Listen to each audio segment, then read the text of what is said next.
सबसे पहले अपने नाज़रीन को बताएंगे ईरान को नया सुप्रीम लीडर मिल गया है। इसराइली मीडिया के मुताबिक आयतुल्लाह खामनाई के बेटे मुश्तबा खामनाई ईरान के सुप्रीम लीडर मुंतखब हो गए हैं। सुप्रीम लीडर के इंतखाब के लिए कायम की गई कमेटी ने उनके नाम की मंजूरी दे दी है। इसराइली मीडिया का कहना है कि मुश्तबा खामनाई की बाज़ाब्ता तौर पर नामजदगी का ऐलान चंद घंटों के दौरान हो सकता है, जबकि दूसरी जानिब ईरानी मीडिया का कहना है कि नए सुप्रीम लीडर की नामजदगी के लिए इजलास जारी है।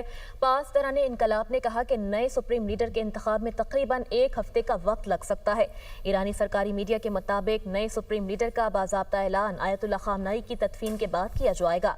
मुश्तबा खामनाई ईरानी सियासतदान और आलिम दीन हैं। वो अली खामनाई के दूसरे साहिबजादे हैं। उन्होंने ईरान इराक जंग में हिस्सा लिया। 2009 के सदारती इंतखाबात के बाद मुजाहिरों को दबाने के लिए इस्तेमाल होने वाली फोर्स पर भी असर और रसूख रखते थे। उन्हें अपने वालिद के सबसे बाअसर बेटे और मुमकिना जानशीन के तौर पर देखा जाता रहा।